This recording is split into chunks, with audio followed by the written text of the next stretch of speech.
Assalamualaikum warahmatullahi wabarakatuh. Alhamdulillahi wa kafa. Wassalatu wassalamu ala rasulillahil mustafa wa ala alihi wa sahbihi wa man wafa. Wa ba'd. Faya ibadallah, ahbaballahi wa ahbab rasulihi sallallahu alaihi wasallam. Usi nafsi wa iyyakum bitaqwallahi faqad fazal muttaqun. Fala tamutunna illa wa antum muslimun. Faqala ta'ala: Ya ayyuhalladzina amanu taqullaha haqqa tuqatih wa la tamutunna illa wa antum muslimun. Guru kita semua, Asy-Syaikhaini Al-Fadilaini Al-Imamaini, Dr. Syamsi Ali dan Dr. Amil Faisal. Semoga Allah Subhanahu wa taala senantiasa memberkahi seluruh aktivitas antum, menyehatkan, memberikan kekuatan, dan insyaallah mudah-mudahan menerima seluruh amal ibadah kita sebagai amal ibadah yang diikhlaskan oleh Allah Subhanahu wa taala.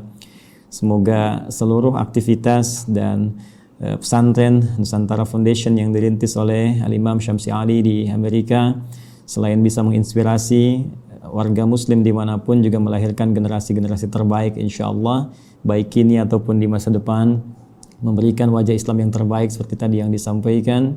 Pun demikian dikhususkan untuk Adinda, putra dari Ustaz Amir Faisal yang akan melanjutkan studi. Semoga Allah senantiasa berikan taufik, istiqamah untuk tafaqquh fid din, dan kembali untuk bisa menyampaikan risalah pengetahuannya seperti yang diamanahkan dalam Al-Quran surah ke-9 At-Taubah di ayat 122 itu. Izinkan kami menyampaikan apa yang telah guru-guru kami sampaikan mengenai tema yang sekarang tengah kita bahas, dan tentunya tadi sudah banyak diuraikan baik oleh Imam Syamsi Ali pun demikian oleh Dr. Amil Faisal. Semoga sekali lagi Allah berkahi keilmuan keduanya. Izinkan kami kemudian merinci dari apa yang tadi telah disampaikan dengan tiga aspek bahasan utama. Kita akan mohon izin mulai dengan muqaddimah tentang mengapa kita diciptakan. Kemudian yang kedua, apa korelasi antara penciptaan dan tugas kita sebagai manusia dengan Al-Quran. Kemudian yang ketiga, bagaimana kita bisa menampilkan pedoman hidup dalam Al-Quran terkait dengan misi kehidupan kita di muka bumi ini. Tiga ini yang mudah-mudahan bisa saya sampaikan dengan durasi waktu yang telah ditetapkan oleh panitia. Tadi ada sekitar 20 menit ya.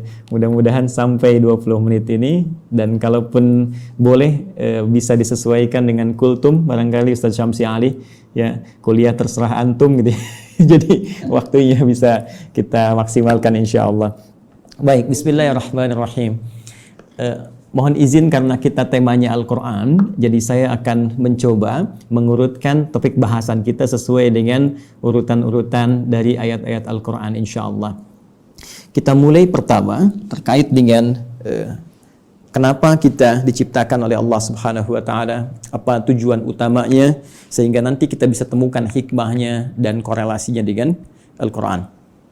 Seperti diketahui bahwa seluruh makhluk yang diciptakan oleh Allah Subhanahu wa taala, baik bernyawa ataupun tidak bernyawa, maka tujuan utamanya, puncak dari misi kehidupannya adalah untuk beribadah kepada Allah Subhanahu wa taala.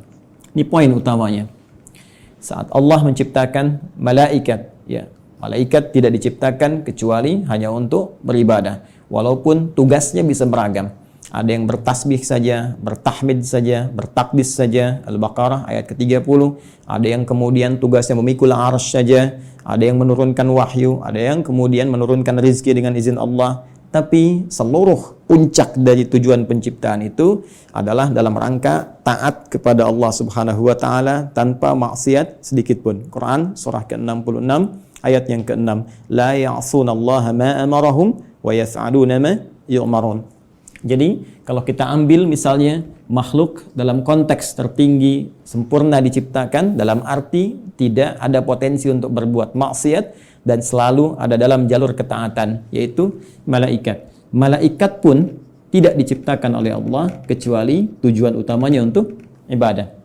Ya, pun demikian kita kembali kepada manusia ataupun juga dengan jin kalau kita ingin satukan keduanya, ya.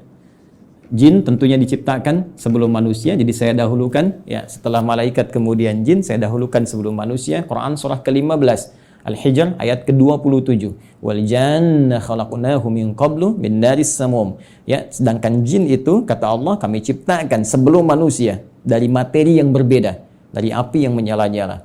Baik, pun demikian dengan manusia setelahnya.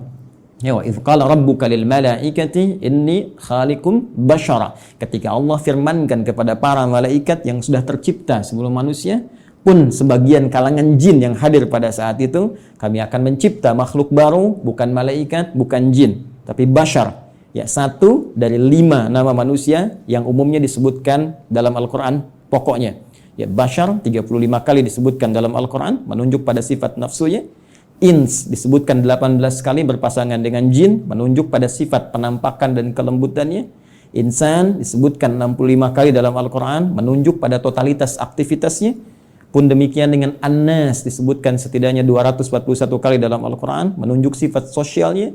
Dan Bani Adam ya disebutkan setidaknya 7 kali dalam Al-Quran, menunjuk genealogisnya yang tersambung pada Nabi Adam alaihissalam. Jadi manusia ketika difirmankan oleh Allah kepada malaikat dan jin, ya wa idz qala rabbuka lil malaikati inni khaliqum basyara. Ya. Jin dan manusia ketika diciptakan tidak lepas dari fungsi ini. Ya, ditegaskan di Quran surah ke-51 digabungkan ayat ke-56.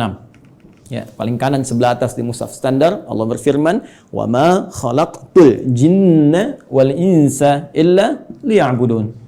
Ya, dan tidaklah aku ciptakan jin dan seluruh manusia itu kecuali tujuan puncak pokok ya. Tujuan penciptaan itu adalah supaya mereka menjadikan seluruh aktivitasnya sebagai ibadah kepadaku kata Allah. Ingat harakat akhir di ayat ini bukan pakai fathah. Ya, ya'buduni bukan ya'buduna. Ya, fi'il mudhari'nya di sini berharakat fathah tapi di sana nanti ada ya yang menunjukkan kepada Allah. Ya, kemudian untuk takhfif dia dihilangkan diganti dengan harakat kasrah. Jadi jelas Allah memberikan kesan yang tegas bahwa seluruh fungsi penciptaan manusia tiada lain seluruhnya dalam rangka beribadah kepada Allah Subhanahu wa taala. Nah, yang menarik adalah ketika Allah mendeklarasikan dan menginformasikan tentang khususnya manusia ya dalam konteks tugasnya untuk beribadah ini, maka diperjelaslah oleh Allah mengenai tempat dan misinya di mana dia akan beribadah, kemudian seperti apa misi yang akan diemban. Jadi sangat menarik, ya. Itu disebutkan di Quran surah kedua Al-Baqarah di ayat ke-30, ya. Paling kiri sebelah atas di mushaf standar. Ya, Allah berfirman, perhatikan kalimatnya, ini sangat indah sekali. Antara penciptaan, pengenalan manusia kepada jin dan malaikat dengan pemberian tugasnya itu dibuka dengan kalimat yang sama, diksi yang serupa, tapi untuk menunjukkan makna yang berbeda. Ya, ingat, karena di Quran tidak ada pengulangan. Ya, ketika disebutkan yang seperti itu, yang serupa, maka kaidah tafsirnya, ya Dr. Amir Faisal, Ustaz Syamsi Ali lebih mengetahui, ya taksisan li ma'nan jadid. Ini untuk pengantar kepada makna yang baru, yang tidak sama dengan sebelumnya. Baik, di Quran surah ke-15, ayat ke-28, ketika Allah mencipta manusia digunakan diksi wa idz qala rabbuka lil malaikah. Ya, kemudian ketika memberikan misinya, dan di mana ditempatkan untuk menjalani misi ini, maka dibuka dengan redaksi yang sama. Wa idz qala rabbuka lil malaika.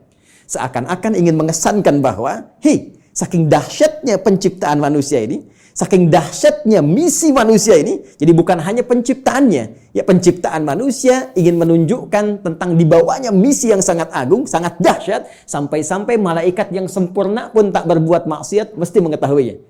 Sampai-sampai jin pun yang dicipta lebih dulu mesti mengetahuinya. Ya, hanya bedanya yang di Quran surah 15 ayat ke-28 Allah menggunakan redaksi khaliq, ya. Karena itu kita menyebut Allah dengan sang khaliq, diambil dari diksi Al-Qur'an. Inni khaliqum basyara, mencipta yang tak pernah ada, ya. Sebelumnya, mencipta yang tidak bersandar pada bahan yang ada sebelumnya, beda dengan sifat makhluk yang tercipta. Sedangkan pemberian misinya digunakan kata ja'il. Ya. Inni ja'ilu fil ardi khalifah. Yang di sini menunjuk penciptaannya, yang di sini menunjuk pada pemberian misinya.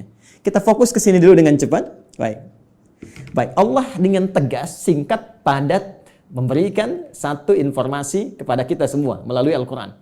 Kata Allah, aku infokan pada malaikat. Aku infokan pada jin yang sebelum kalian aku ciptakan mereka. Saking tingginya misi kalian, ya. Inni menggunakan taukid, sungguh aku, ja'ilun fil ardi, akan menjadikan. Ingat, ja'il menugaskan, khalik mencipta. Setelah ciptaan itu terjadi, karena Allah mencipta mustahil, ya tidak ada fungsinya, mustahil tidak ada tujuannya. Di dalam bahasa Arab, kalau kita sudah membuat sesuatu, kemudian ingin menjadikan, menerangkan fungsinya, apa yang telah dibuat itu, orang Arab menggunakan diksi ja'ala, ya ja'alu, ja'il. Allah telah mencipta manusia, Quran surah 15 ayat ke-28, dan ingin menerangkan ini fungsi, misi penciptaan manusia itu. Maka digunakan kata ja'il. Inni ja'ilun fil ardi. Satu, fil ardi. Ini poinnya. Ini menunjuk pada tempat, aku akan menjadikan, memberikan fungsi pada manusia yang telah tercipta itu.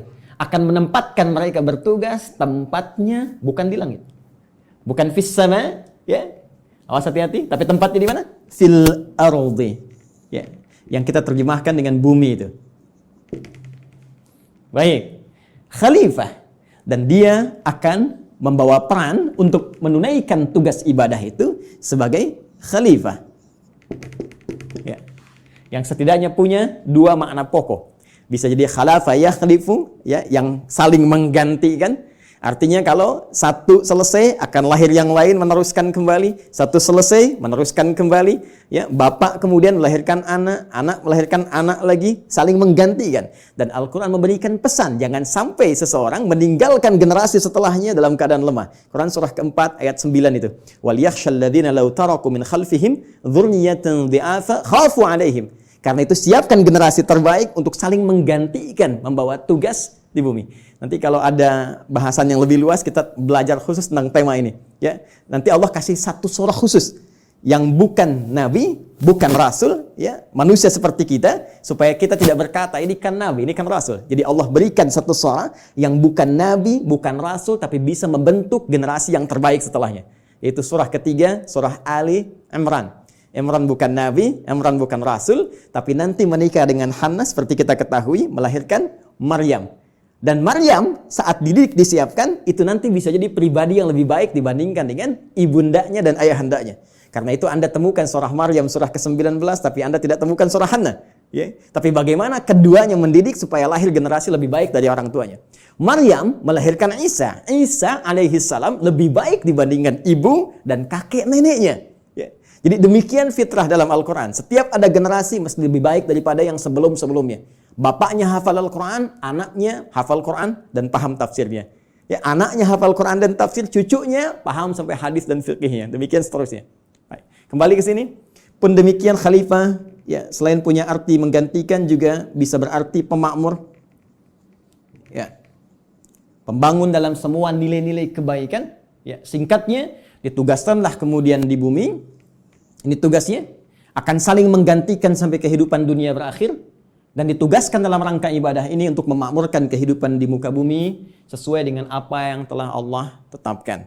Secara singkat diberikan pelatihan kemudian di satu tempat, ya, yang disebut dengan Al-Jannah itu di Quran surah ke-2 Al-Baqarah ayat ke-35. Sebelum turun ke bumi, sebelum membawa misi ini, maka ditugaskanlah sementara waktu diberikan pelatihan, ya, di Quran surah ke-2 Al-Baqarah ayat 35.